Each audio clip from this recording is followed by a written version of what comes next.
So, good day guys. Ito ang aming final video presentation. So, ang video na ito, dito nyo makikita ang mga kalokohan na pinagpo-post ng aking mga ka-group dati. So, dito sa video na to, malalaman natin kung makaka-epekto or apekto ba yung post na yon sa kanilang career, just in case na makita yan ng kanilang supervisor or sabi ng team lead. So, start! This is for picture. What what is the post about or what happening in it? This picture is may magyala ng inom dyan, ibablock ko. First of all is kung sino man yung sabi dito, kung sino man yung magyaya sa akin ng inuman is automatically block automatic that day. And second question is, who was the target audience that you had in mind and when you made the post? The target audience guys were my friends on Facebook and my my best friend to like want to drink. And number three question is, who currently actually able to view this post according to privacy settings? In the post is like may not my above the name is may logo na siya, parang naka friends to friends lang siya, not public. The public can see everyone, but friends of friends is automatically a friend lang. Next picture, photos number 2 is post like, it's normal post. Kamusta sagot sa exam? Like a sadness faces na parang maiiyak ka kasi hindi talaga pumasa. Parang normal pero kaya mo, kailangan mo dito. And number one question is, what is the post about and what's happening it? Like I said na is a question about other people na kamusta exam, sagot, ganyan. Is the faces like papaiyak ka na lang talaga sa question and di mo alam sa sagot. And number 2, who was target audience that you had in mind and when you made the post? And my target is about is my mother and my classmate. It's how, and like I don't like any more exam.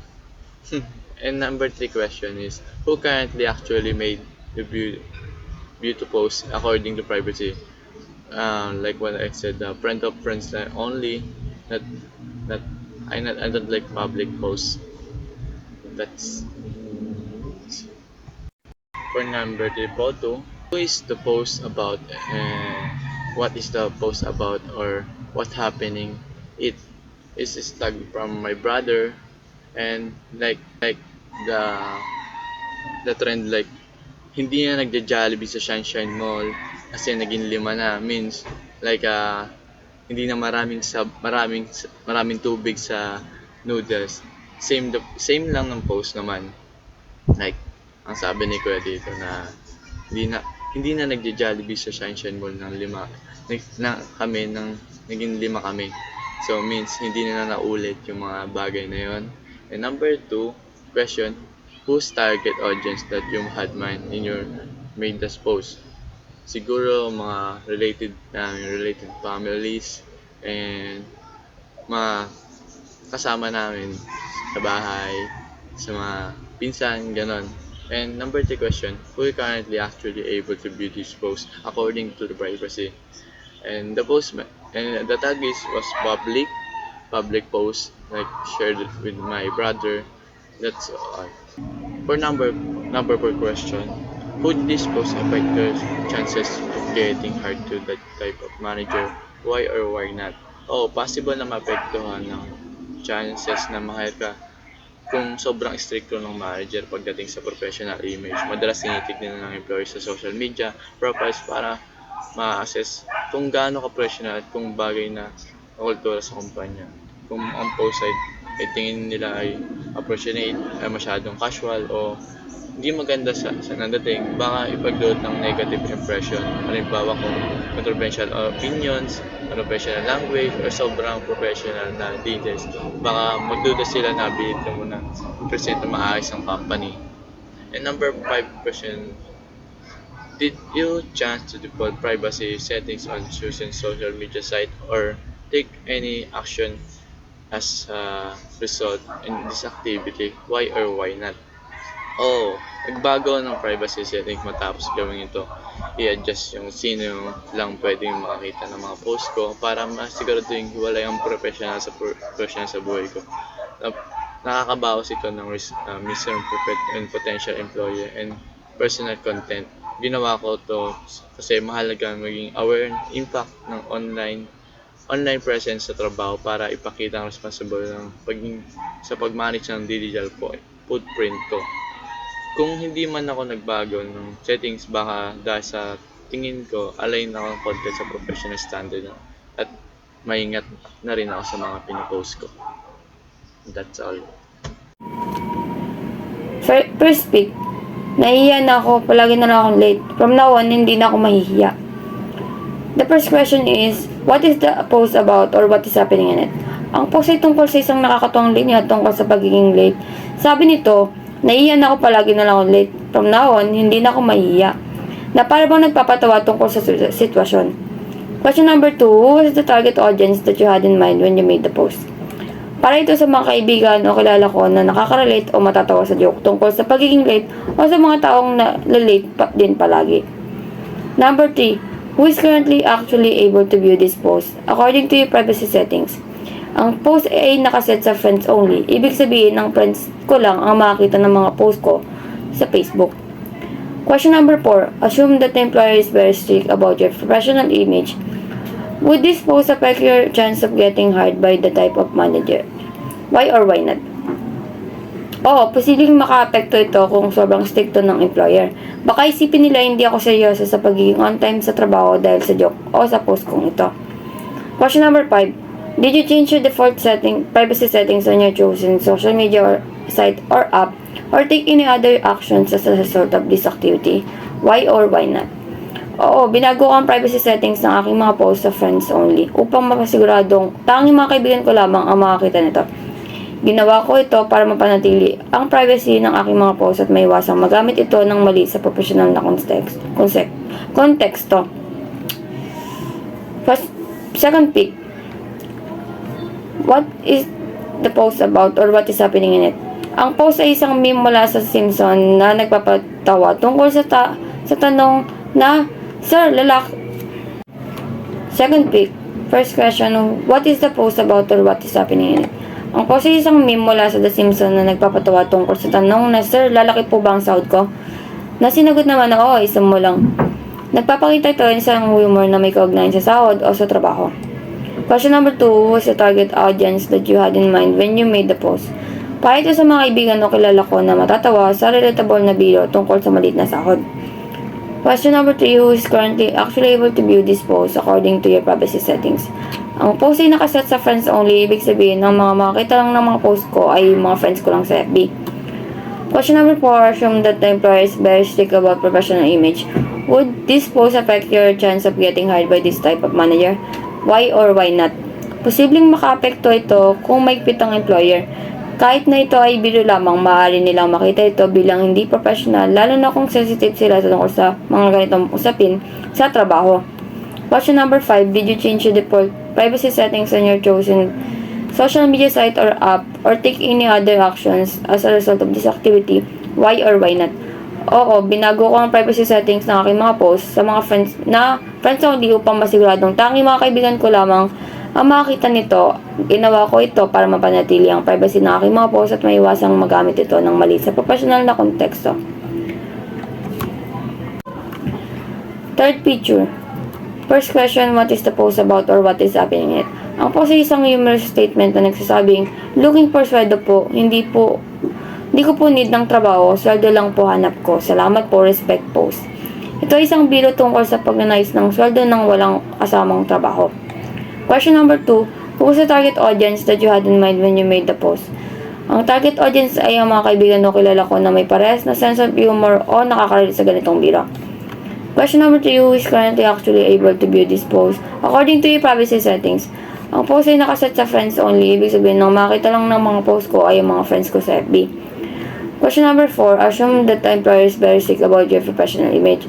Would this post affect your chance of getting hired by this type of manager? Why or why not? Posibleng makaapekto ito kung maigpit ang employer sa professional image. Kahit biro lamang ito, maaari makita ito bilang hindi professional, lalo na kung seryoso ang mga employer sa attitude patungkol sa trabaho. Question number 5. Did you change your default privacy settings on your chosen social media site or app, or take any other action as a result of this activity? Why or why not? Oo, binago ko ang privacy settings sa aking mga posts sa friends only upang masiguradong tanging mga kaibigan ko lamang ang makakita nito. Ginawa ko ito para mapanatili ang privacy ng aking mga posts at maiwasang magamit ito ng mali sa professional na konteksto. So, ang site na napili ko is Facebook. So, ang unang post ay what is the post about or what's happening in it. Ang post ay isang meme na may context na absent daw ako bukas, sabi ng mga boses sa utak ko. So, who was the target audience that you had in mind when you made the post? Ang target audience nito ay mga kaibigan at kakilala ko na makarelate sa joke tungkol sa katamaran o pag-absent. So, who is currently actually able to view this post according to your privacy settings? Ang post ay naka-public, kaya kahit sino ay makakita nito, kabilang mga hindi ko kakilala. So, next question, makaka-apekto ba ito sa pagkuha ng trabaho at may binago ba ako sa privacy settings o action sa post? So, oo, maaaring maka-apekto ito kung ang employer ay mahigpit sa professionalism. Maaaring isipin ng employer na hindi ako seryoso sa trabaho o madalas na nag-a-absent. At oo, bilang resulta ng pagsusuri nito, lagyan ko na mas mahigpit na privacy setting ang aking mga posts at ginawa kong itong friends only para hindi makita ng mga employer o recruiter. So, next post, what is the post about or what's happening in it? So, ang post ay tungkol sa isang simpleng paalala o joke na huwag muna mag-resign mula sa trabaho dahil napaparating na ang 13-month pay. So, who was the target audience? So, ang target audience na ito ay ang mga empleyado, kaibigan na empleyado na maaaring nag-iisip mag-resign o naghihintay ng 13-month pay. So, sino yung makakakita ng post nito according to your privacy settings? So, ang post ay naka-public, so for sure, lahat ng tao bibisita sa Facebook ko ay makakita. So, next, maka-apekto ba ito sa pagkuha ng trabaho at may binago ba ako sa privacy settings o action sa post?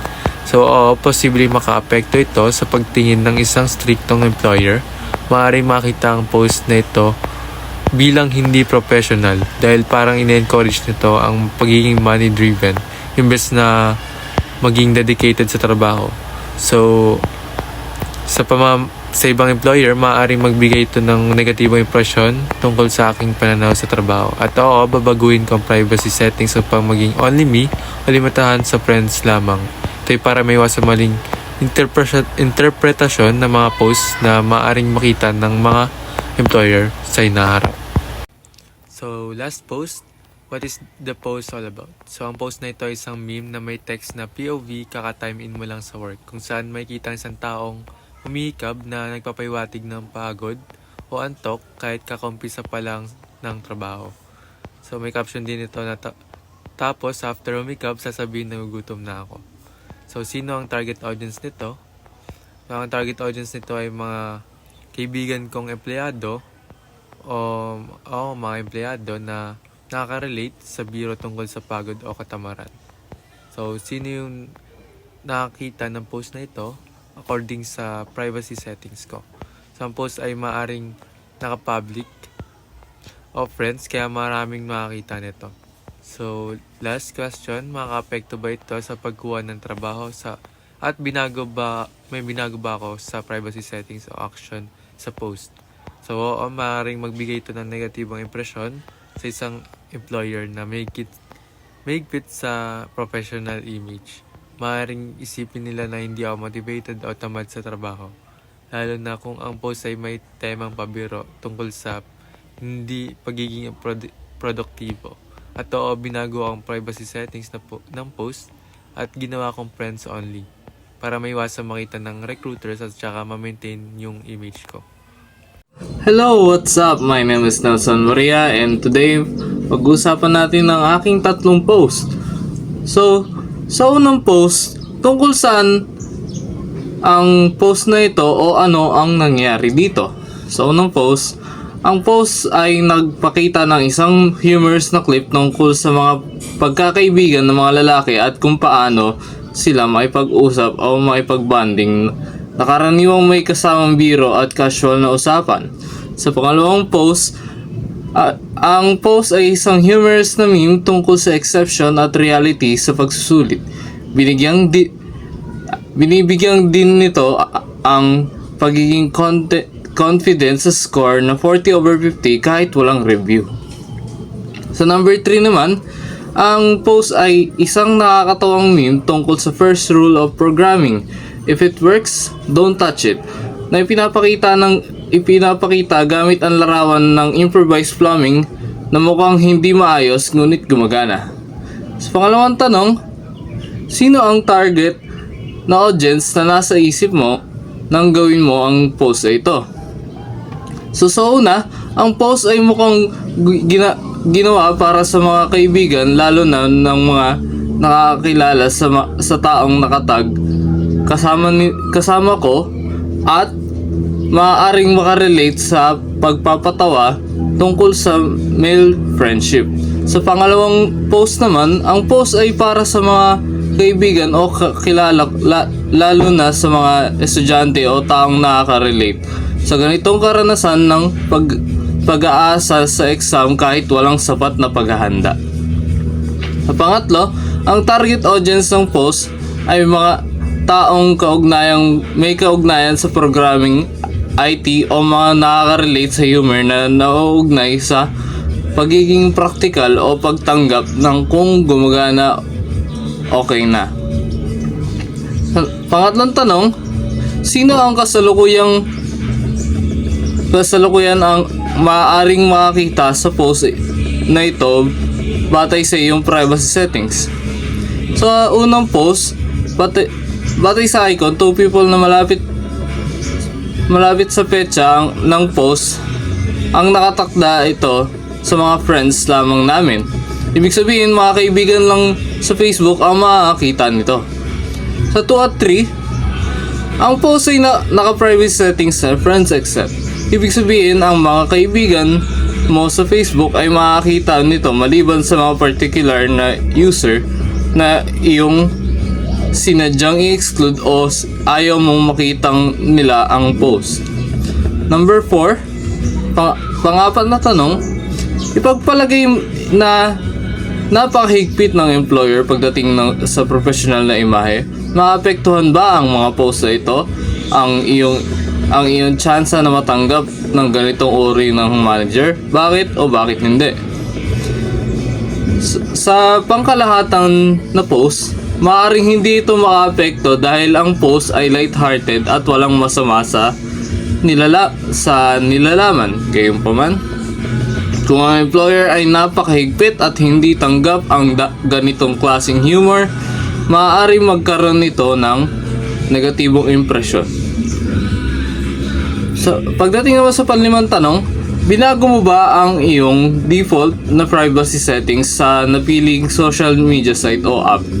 O gumawa ng iba pang action bilang resulta ng aktibidad na ito? Bakit o bakit hindi? Sa unang post, hindi ko binago ang default privacy settings dahil hindi naman ako ang mismo nag-post ito. Sa pagkakatag sa akin na i-share ang post sa aming mga mutual friends at wala naman siyang issue makita ko rito na kailangan baguhin ang settings. Sa pangalawa at pangatlo, binago ko ang privacy settings sa friends accept upang may bahagi ang post sa karamihan ng aking mga kaibigan. Habang pinipili kong hindi makita ito ng mga partikular na tao, ginawa ko ito upang mapanatili ang pribadong aspeto ng aking post o malwasan ang hindi kanais-nais na reaksyon mula sa ilang individual. Thank you. For first picture, what is the post about or what's happening in it? So sabi sa post is grabbing sked yan. Nagmumukha na akong bisita sa sarili naming bahay. So very relatable siya lalo na nung may OJT pa at pasok sa school. Kasi halos kumain na lang kami sa bahay pag-uwi from OJT or school. Tapos onting tulog, then grind na, pasok na ulit. Kaya yun, na-relate ako sa post na to. Question 2. Who was the target audience that you had in mind when you made the post? So, the target audience is mga classmate ko, lalo na yung mga kasama ko sa OJT na nagmumukha na silang pamilya para sa akin. Kasi halos mukha na nila yung nakikita ko palagi. For question 4, first image, assume that the employer is very strict about professional image. Would this post affect your chances of getting hired by that type of manager? Why or why not? A post like this could affect my professional image because it might come across as negative or complaining, which could be misinterpreted by others, even if unintended.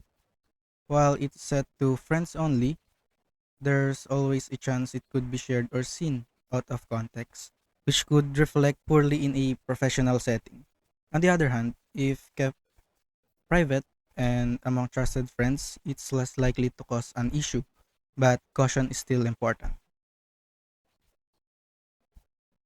Question 1 for second image. What is the post about or what's happening in it? The post is a meme about a funny chat conversation where one person jokes that their 8-month-old brother is broken because he won't stop crying. The second person initially doesn't realize the brother is a baby and responds as if it's a serious issue, leading to the humor when the misunderstanding is revealed. Question 2. Who was the target audience that you had in mind when you made the post? The target audience for my post was all my friends on Facebook who share the same sense of humor as I do. I knew they would appreciate the joke and the playful misunderstanding in the meme. Question 4. Assume that the employer is very strict about professional image. Would this post affect your chances of getting hired by that type of manager? Why or why not? Yes, this post could affect my chances of getting hired by a strict employer as they might seem unprofessional or immature. It's important to be mindful of content that could impact my professional image. Image 3, question 1. What is the post about or what's happening in it? The post is a meme about conversation where one person jokes about finishing a difficult test before time ran out.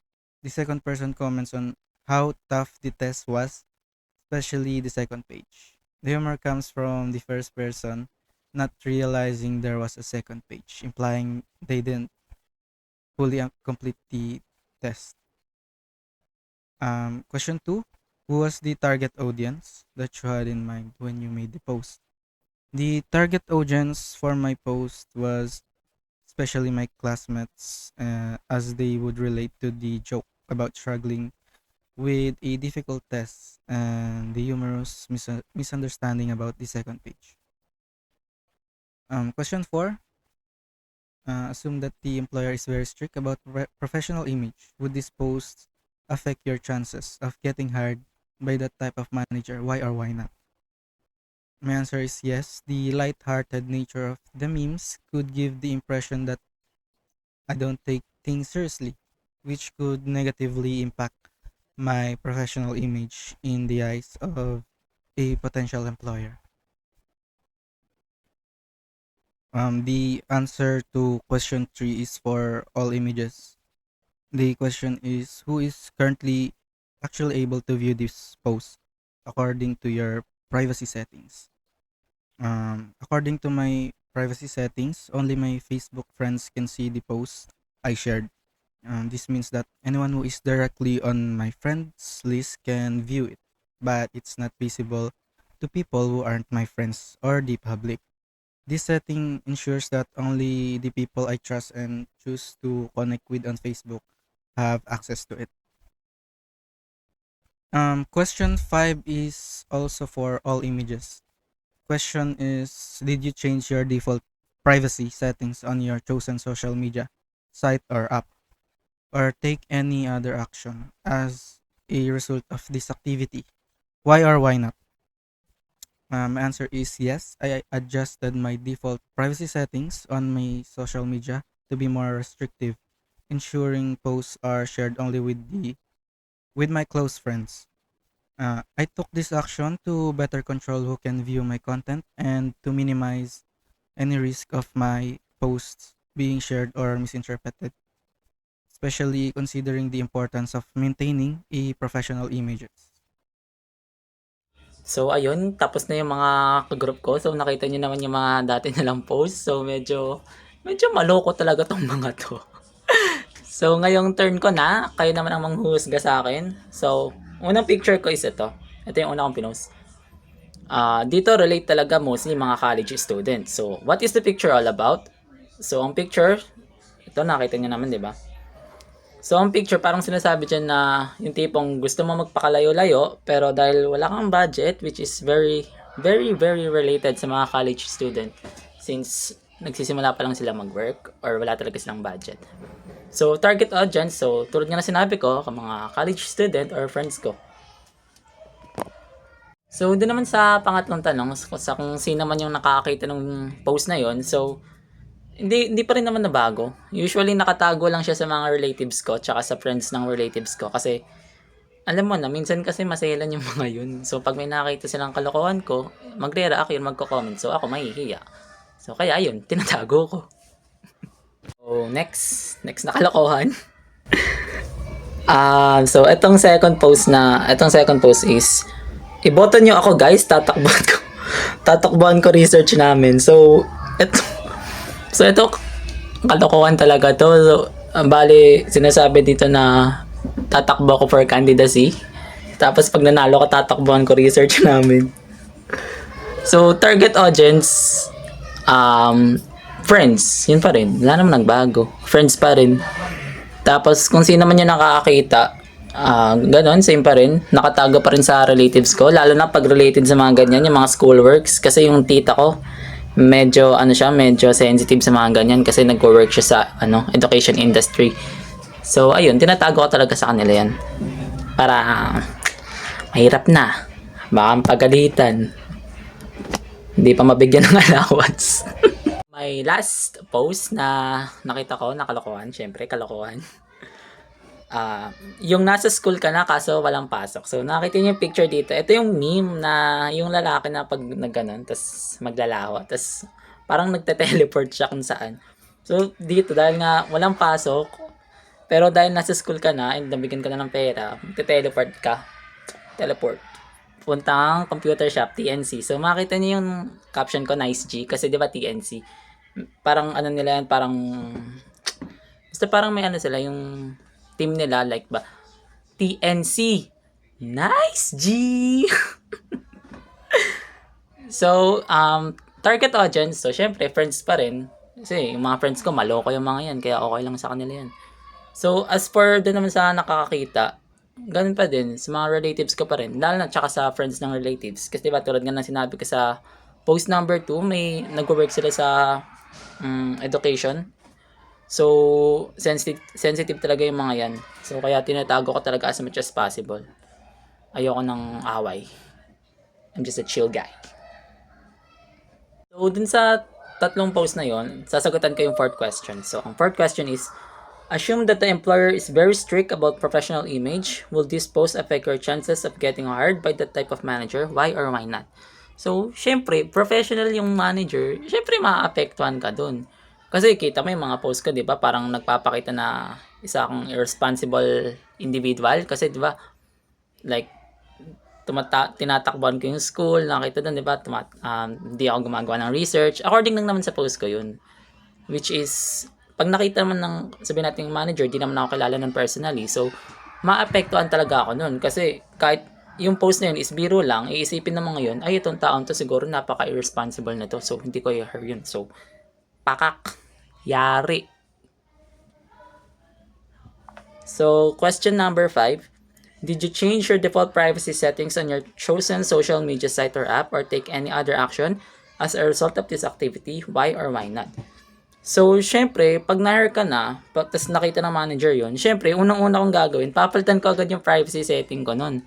So, itatago ko rin yun sa manager ko.